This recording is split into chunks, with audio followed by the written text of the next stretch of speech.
Hello everyone. तो क्या हाल है आप लोगों के? आई होप आपके हाल बिल्कुल ठीक होंगे। सभी को good morning, good night, good evening और गुड आफ्टरनून, जिस भी वक्त आप इस वीडियो को देख रहे हो। आई होप आपके हालात बिल्कुल ठीक होंगे। तो बेटा हमारा टॉपिक चल रहा था कंपनी। तो आज कंपनी के अंदर हम पढ़ेंगे कि आपका 1% कंपनी, ठीक है।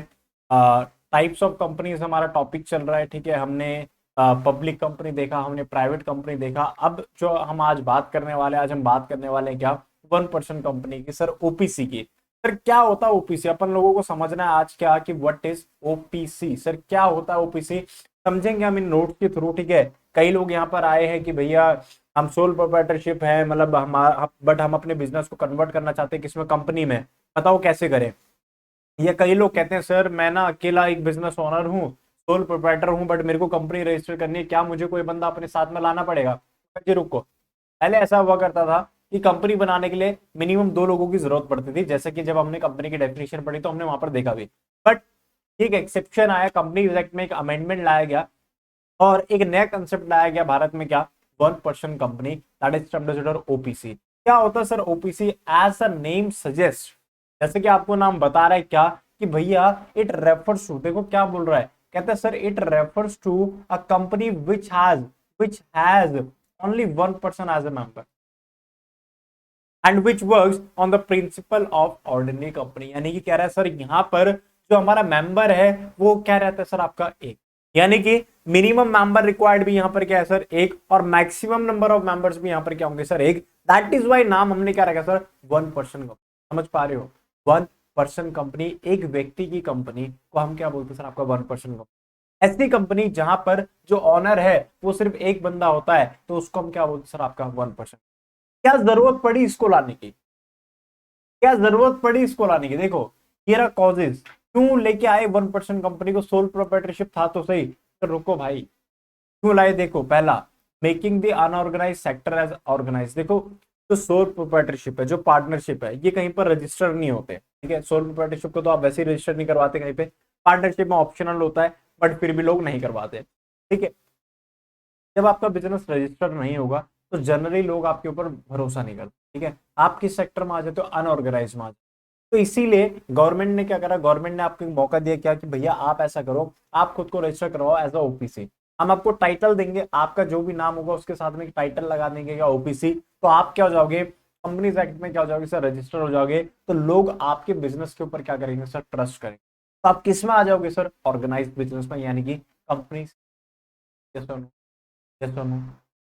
देखते हैं जरा। कहता है sir sole proprietorship business is an unorganized form of business as it is unorganized people do not trust it much। लोग भरोसा नहीं करते। they hesitate while giving a loan or goods on credit because of the formation of OPC। sole trader have not a good opportunity to move from the unorganized sector and enter into the organized sector। now a sole trader can form a company without getting other people to join him। this will help him to have all the benefit of an organized sector, namely an increase in the trust of the people। वही बात बोल रहा है क्या कि भैया जब आप खुद को रजिस्टर करवा लोगे कंपनीज एक्ट के अंदर एज ए ओपीसी, तो लोग आपके ऊपर क्या करेंगे सर? भरोसा करने लगे। जनरली सोल प्रोप्राइटरशिप के ऊपर भरोसा नहीं होता, बट कंपनीज के ऊपर। भारत माता की। दूसरा रीजन देखो, समझो, मैं अकेला बंदा, ठीक है, मुझे कंपनी बनानी है, ठीक है, बट मैं नहीं चाहता कि मैं किसी को एडिशन करूं। बट क्या होता है, कंपनी बनाने के लिए मिनिमम, प्राइवेट कंपनी बनाने के लिए मिनिमम कितने लोग चाहिए सर? 2। तो होता क्या जनरली, देखो फॉर एग्जांपल एक मैं हूं, ये मैं हूं, और मुझे कंपनी खोली, तो मुझे क्या करना पड़ेगा? एक बंदा जबरदस्ती अपना क्या बनाना पड़ेगा? अपने बिजनेस में क्या बनाना पड़ेगा? मेंबर बनाना पड़ेगा, पार्टनर बनाना पड़ेगा। असल में वो पार्टनर नहीं है, असल में सारा पैसा मेरा, सारा रिस्क मेरा। बट इसको मैं मेंबर क्यों बना रहा हूँ?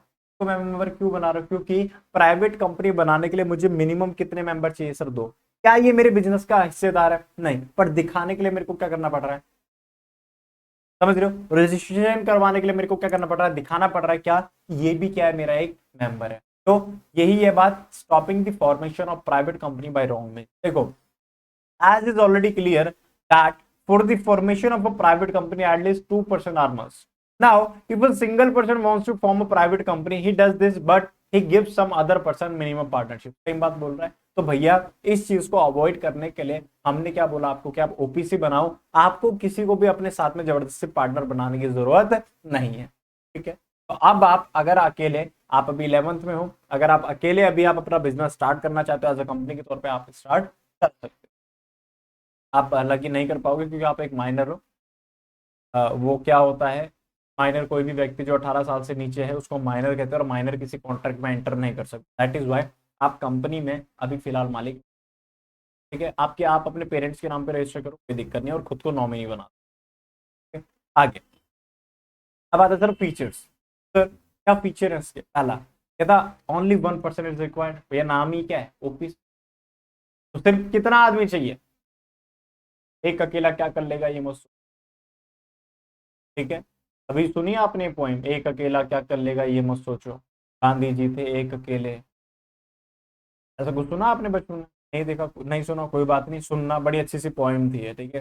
चलिए सर आगे चलते हैं। Next one is status equal to private company. Sir आपके जितने भी आपके फीचर्स होंगे वो सारे के सारे किसकी तरह होंगे सर? प्राइवेट कंपनी की तरह। तो आप प्राइवेट कंपनी का लेक्चर देख सकते हो, आपको पता चलेगा कि प्राइवेट कंपनी के पास क्या क्या एग्जाम्पशन होती है, क्या क्या उनके पास बेनिफिट्स होते हैं। तो वो सारे बेनिफिट्स बेटा आपको मिलने वाले हैं, ठीक है। The next one is appointment of nominee. बेटा ध्यान रखना, अगर आपको ओपीसी बनानी है तो ओपीसी बनते के साथ ही आपको अपना नॉमिनी हायर करना पड़ता है, मतलब नॉमिनी अपॉइंट करना पड़ता है। सर नॉमिनी कौन होगा? मेरे जानने के बाद इस बिजनेस को कौन रन करेगा, उस व्यक्ति को हम बोलते हैं कि आपका नॉमिनी। ये सारी एसेट्स वगैरह किसके पास जाएंगे, उसको हम बोलते हैं बेसिकली आपका क्या, नॉमिनी। तो ओपीसी बनाने के लिए नॉमिनी को अपॉइंट करना क्या सर? मैंडेटरी। सर क्यों है ये मैंडेटरी? भाई समझो यार, बहुत बेसिक सी बात है, नहीं समझ पा रहे। मैं अकेला बंदा कंपनी चला रहा हूं, कल को मुझे कुछ हो गया तो कंपनी कैसे चलेगी? तो इसलिए हम एक बैकअप में क्या रखते हैं सर? नॉमिनी रखते हैं। हम क्या रखते हैं सर? एक नॉमिनी रखते हैं। तो अगर कल को हमें कुछ हो जाता है तो मेरी जगह कौन प्लेस ले लेगा? ये नॉमिनी ले लेगा। तो ये जैसी में ये नॉमिनी कन्वर्ट होगी किसमें आ जाएगा? मेंबर में। तो अब इस मेंबर को एक नया नॉमिनी अपॉइंट करना पड़ेगा। तब की बात है जब ऑनर को कुछ होगा। तो जब तक ऑनर को कुछ नहीं हुआ है तब तक ये नॉमिनी, तब तक ये नॉर्मल एज इट इज चलता है, ठीक है। आगे ज्वाइंट होल्डर। ज्वाइंट होल्डर क्या, देखो हमने क्या बोला, ओपीसी बनाने के लिए कितना आदमी चाहिए सर? भाई मिनिमम कितना? एक। मैक्सिमम कितना? एक। अब समझो जरा, मैं चाहता हूं मैं चाहता हूं कि भैया मैं और मेरा दोस्त, ठीक है, हम दोनों मिलके इसके ऑनर बने, ठीक है। तो हम क्या करेंगे, हम ज्वाइंट होल्डर बन जाएंगे। लाइक फॉर एग्जांपल हमने बोला कि 1 लाख की कैपिटल है, तो हम क्या करेंगे, 1 लाख की कैपिटल को ज्वाइंटली खरीद लेंगे। लाइक 50,000 रुपए की वो खरीद लेगा, 50,000 रुपए की वो ले लेगा। बट मेंबर हम फिर भी क्या कहलाएंगे? एक। हम क्या कहलाएंगे? उस सिंगल शेयर के दो ऑनर कहलाएंगे, दैट इज ज्वाइंट होल्डर, ठीक है। इसको बोलते हैं हम क्या, बेसिकली आपका जॉइंट होल्डर। मेंबर अभी भी एक ही काउंट होगा, ऑनर अभी भी एक ही काउंट होगा। सर दो बंदे फिर भी एक होगा, हाँ आप दोनों को मिला के हम एक बोलेंगे, समझिए, दैट इज जॉइंट होल्डर। तो ये भी ऑप्शन है, कोई बात नहीं, आप दो लोग मिलके भी कंपनी को स्टार्ट कर सकते हो ओपीसी। हालांकि आप सीधे प्राइवेट कंपनी में जाओ, वो ज्यादा बेटर है। नेक्स्ट वन इज जो इंपॉर्टेंट जरूरी है, हम क्यों बनाते हैं ओपीसी? Limited liability. क्या होता है लिमिटेड लायबिलिटी? पिछले हर लेक्चर में बताते आ रहा हूं, फिर भी बता देता हूं। लिमिटेड लायबिलिटी का मतलब क्या है कि कल को अगर धंधा डूब जाता तो मेरी लायबिलिटी सीमित है कितने तक? जितना मैंने कैपिटल इन्वेस्ट किया। उसके सिवा अगर कोई भी एक्स्ट्रा लोन वगैरह है तो वो मेरी जिम्मेदारी नहीं है, समझिए, वो कंपनी खुद देखेगी। सर कंपनी कैसे देगी? भाई कंपनी में owners and management are different, ठीक है। आगे special words with the name. ध्यान रखना, अगर आप ओपीसी बना रहे हो तो आपकी कंपनी के साथ ओपीसी वर्ड जुड़ेगा। जैसे कि प्राइवेट लिमिटेड कंपनी में, जो प्राइवेट कंपनीज होती है उनके लास्ट में हम क्या लिखते हैं? Private limited. जो पब्लिक कंपनीज होते हैं उनके लास्ट में क्या लिखते हैं? सब लिमिटेड। वैसे ही 1% कंपनी में हम आपके ब्रैकेट में क्या लिखते हैं? ओपीसी। फॉर एग्जाम्पल अग्निक चाला को अगर कल को हमने ओपीसी रजिस्टर करवाया तो ये नाम कैसे हो जाएगा? ये नाम हो जाएगा अग्निक चाला ब्रैकेट ओपीसी, ठीक है, ताकि उससे लोगों को पता चल सके कि भैया जो अग्निक चाला है वो क्या रजिस्टर्ड है, वो एज अ ओपीसी रजिस्टर्ड है। यस और नो? ठीक है सर। आगे चलता है नंबर ऑफ डायरेक्टर। सर यहां पर मिनिमम जनरली एक ही डायरेक्टर रहता है। हालांकि आप चाहो, अगर आप चाहो तो ये नंबर ऑफ डायरेक्टर को बढ़ा के 15 तक कर सकते हो, मतलब 2 3 4 5 6 7 ऐसे, ठीक है। बट मैक्सिमम कितना ले जा सकते हो आप? 15। ओपीसी बढ़ गया, आपका बिजनेस बड़ा हो गया तो मैनेजमेंट बढ़ाना पड़ेगा ना, तो आप बढ़ा सकते हो। बट मैक्सिमम जो बोर्ड ऑफ डायरेक्टर्स है वो कितने अपॉइंट कर सकते हो आप? सर कितने अपॉइंट कर सकते हो सर? 15। आगे मीटिंग ऑफ डायरेक्टर। बेटा अगर आपके एक से ज्यादा डायरेक्टर हैं तो साल में आपको मिनिमम 2 बार मीटिंग करवानी पड़ेगी, और उन दोनों मीटिंग के बीच में जो गैप है वो मिनिमम कितना होना चाहिए सर? 90 दिन होना। समझिए, मिनिमम उन दोनों के बीच में गैप कितना होना चाहिए? 90 दिन, यानी कि 3 महीने का गैप होना चाहिए, ठीक है। और अगर सिर्फ एक ही डायरेक्टर है तो भैया मीटिंग करवाने की जरूरत ये मीटिंग कब करवानी पड़ेगी? जब आपके 2 डायरेक्टर होंगे या 2 से ज्यादा डायरेक्टर होंगे। ठीक है, आगे एजीएम। एजीएम, ओपीसी को एजीएम बुलाने की जरूरत नहीं है, हालांकि आप फिर भी आप एजीएम करवा सकते हो, बट एग्जेम्प्टेड है ये। ठीक है, आगे एजीएम क्या होती है? एनुअल जनरल मीटिंग होती है बेटा, फाइनेंशियल अकाउंट्स दिखाए जाते हैं, इसमें डिविडेंड डिक्लेयर किया जाता है, तो वो होता है AGM, annual general meeting. Board of directors और मेंबर सबको बुलाया जाता है इसमें। ठीक है, हम लोग तो जाते हैं, बढ़िया पार्टी होती है, खाने पीने को मिलता है, गिफ्ट मिलते हैं। ठीक है, आगे next one is perpetual succession. Sir what is perpetual succession? Come member may go but the company will continue for foreseeable future, यानी कि कंपनी चलती रहेगी। सर ऐसे कैसे? एक ही मालिक है तो, अबे भाई एक ही मालिक है ना, मालिक एक है तो क्या हुआ? वो हमने दूसरा बंदा हायर किया था ना, कौन? नॉमिनी। ये नॉमिनी हायर किया था कि नहीं? तो जैसे ही अगर इस पे कांटा लग गया तो इसकी जगह कौन आ जाएगा? ये नॉमिनी काम करेगा। फिर ये जब मेंबर बन जाएगा नॉमिनी, तो ये नॉमिनी क्या हो गया? मेंबर। ये नॉमिनी अब लॉजिकली क्या बन गया? मेंबर बन गया। तो अब ये क्या करेगा? अपना एक नॉमिनी हायर करेगा, and this process will continue. तो भैया ऑब्वियस सी बात है, ओपीसी भी चलती रहेगी। समझ गए? समझ गए? सेपरेट लीगल एंटिटी, यानी कि मालिक अलग, बिजनेस। ठीक है, यानी कि बिजनेस अपने नाम पे एसेट्स वगैरह को खरीद सकता है। ठीक है, किसी के ऊपर केस कर सकता है, कोई इनके ऊपर भी केस। ठीक है, भारत माता की। बेटा अब हम स्टार्ट करते हैं आपका क्या? फॉर्मेशन ऑफ ओपीसी की। अगर आपको ओपीसी बनानी है तो क्या क्या स्टेप्स आपको फॉलो करने होंगे,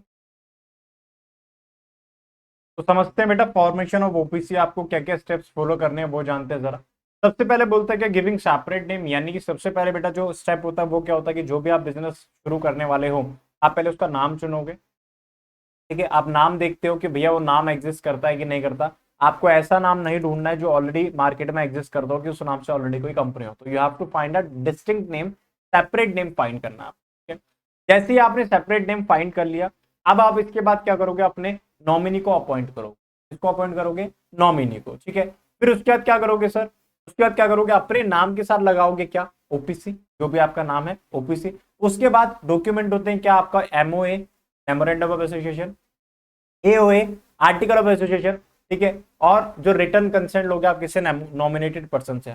अब बच्चों के मन में ये डाउट आ रहा है, sir what is MOA and what is AOA? बेटा इससे अगला जो लेक्चर होगा हमारे पास, उसमें आपको हम पढ़ाएंगे क्या? फॉर्मेशन ऑफ ए कंपनी की। फॉर्मेशन कंपनी का कैसे किया जाता है, देखो चाहे तो आप देख सकते हो, इससे अगले लेक्चर में मैं वही करवाऊंगा आपको। ठीक है, ये रहा फॉर्मेशन ऑफ कंपनी। ठीक है, तो इस फॉर्मेशन ऑफ कंपनी में मैं आपको बताऊंगा what is AOA, what is MOA. तो तब तक आपको थोड़ा सा सब्र करना पड़ेगा। ठीक है, देखते हैं सर आगे। और लास्ट में क्या करोगे? Certificate of incorporation. तो भैया जैसे बिजनेस आपका स्टार्ट होगा तो आपको रजिस्ट्रार ऑफ कंपनी से मिल जाता है क्या? सर्टिफिकेट ऑफ इनकॉर्पोरेशन की। भैया आपकी जो कंपनी है वो क्या हो चुकी है? रजिस्टर हो चुकी है। तो ये है सिंपल सा प्रोसेस क्या? ओपीसी को बनाने का। पहला क्या? नाम, नाम चुनोगे। फिर क्या करोगे? अपॉइंट करोगे किसको? नॉमिनी को। फिर उसके बाद क्या करोगे सर? डॉक्यूमेंट डिपॉजिट करोगे, नाम लगाओगे ओपीसी का, और फिर आपको मिल जाएगा क्या? Certificate of incorporation. खत्म, इतना सही है, इससे ज्यादा नहीं है। ठीक है, आगे चलते हैं। एडवांटेजेस क्या है? बहुत बेसिक बात है। पहला सर लिमिटेड लाइबिलिटी है, यानी कि कल को धंधा डूब भी गया तो मेरी लाइबिलिटी कितने तक है? जितना मैंने पैसा इन्वेस्ट किया, बात खत्म। Good alternative of sole proprietorship. Sole proprietorship को ही लॉजिकली इसी के लिए हमने क्या बनाया? ओपीसी बनाया है। अकेला मालिक होगा सर, सोल शेयर होल्डर, यानी कि सारा प्रॉफिट कल को इसी का होगा, तो सारा लॉस भी इसी का होगा, तो ये भी डीमेरिट्स में भी आएगा। सोल डायरेक्टर, ठीक है, वो एक डायरेक्टर की जरूरत है, इससे ज्यादा आपको हायर करने की जरूरत नहीं। आप कर सकते हो हालांकि 15 तक, बट एक डायरेक्टर में भी आपका काम चल जाएगा। मोर लॉजिकल है। मोर लॉजिकल क्यों है? देखो सोल प्रोप्राइटरशिप है प्लस लिमिटेड लायबिलिटी है। लॉजिकली सोल प्रोप्राइटरशिप को हमने कंपनी के बेनिफिट दे दिए, तो ये क्या लगता है? ज्यादा लॉजिकल बिजनेस। ठीक है, एंट्री इन अनऑर्गेनाइज सेंटर। ठीक है, अनऑर्गेनाइज से आपको किसमें एंट्री मिल जाएगी सर? ऑर्गेनाइज में। आगे लिमिटेशंस, फॉर्मेलिटीज ज्यादा है। ठीक है, एओए, एमओए। ठीक है, फिर उसके बाद आपका नॉमिनी अपॉइंट करना, सर्टिफिकेट ऑफ इनकॉर्पोरेशन, नाम चुनना, तो ये क्या है सर? फॉर्मेलिटीज। ठीक है, उसके बाद shortage of resources. Shortage of resources क्यों? एक बंदा इतना पैसा लगा लेगा, सोल प्रोप्राइटरशिप वाली लिमिटेशन आ गई है। अनबैलेंस डिसीजन क्यों? अनबैलेंस भाई एक ही बंदा लेगा सारे के सारे डिसीजन। जब सारा डिसीजन एक बंदा लेगा, क्योंकि एक डायरेक्टर है, एक मालिक है, तो सारे डिसीजन में एक बंदा लेगा, तो अनबैलेंस जाएगा। ऐसा नहीं कि आप किसी के साथ डिस्कस करके ले रहे हो, आप अकेले डिसीजन ले रहे हो। बैलेंस डिसीजन नहीं होगा, अनबैलेंस्ड होगा। आपकी जितनी नॉलेज होगी उसके अकॉर्डिंगली आप क्या कर पाओगे? डिसीजन। यस और नो? बेटा हमारा यहाँ पर खत्म हुआ टॉपिक इसका, ओपीसी का। यस और नो? चलिए सर, तो अब मैं इस क्लास को कर रहा हूँ यहीं पर खत्म। मिलते हैं आपसे अगली क्लास में एक नए टॉपिक के साथ। तब तक के लिए टाटा, सी यू, बाय बाय।